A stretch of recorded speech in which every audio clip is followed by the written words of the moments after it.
Hi, I'm Nicole Calhoun with SC Calhoun Consulting, and this is video number 5 of a series where I share tips with you on how you can grow your leadership skills by learning to connect with others. When my husband and I relocated to Texas over a decade ago, we were both very eager for our new jobs and the new location, and we tried to prepare ourselves in every way possible.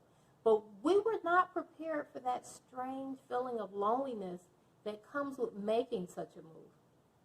Some of you have done the same. Maybe you have moved to another state or even across the world, and now your family and friends are at a greater distance than you considered, and you're in this new place with very few people, if any at all, that you can reach out to. Then after some time, you meet new people, and slowly your small world starts to expand.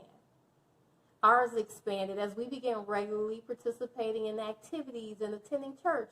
We began meeting people, and before you know it, we were planning cookouts and watching each other's kids.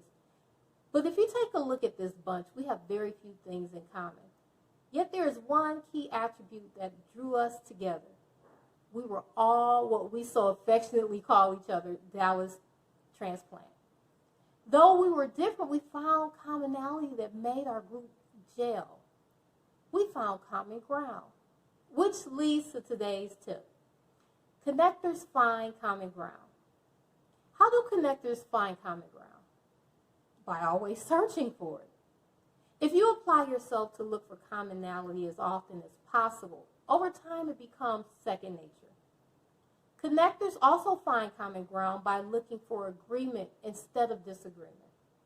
Many times we are uncomfortable with people who are not like us. We only see the differences and disparities.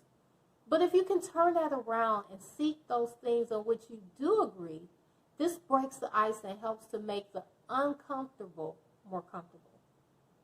Connectors find common ground by taking into consideration other people's views. This comes through listening without intending to argue against their viewpoint. And it also doesn't mean you agree with them. It only means you respect the fact that they have the right to their viewpoint. And finally, connectors find common ground by allowing themselves to be vulnerable enough to let others in. I know that last one seems a little scary because vulnerability in the workplace is almost unheard of.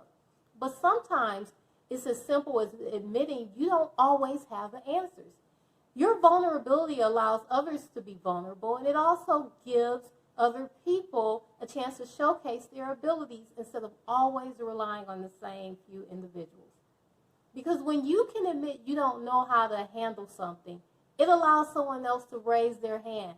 So in essence, vulnerability gives you the opportunity to empower others. So there you have it, the tip for today.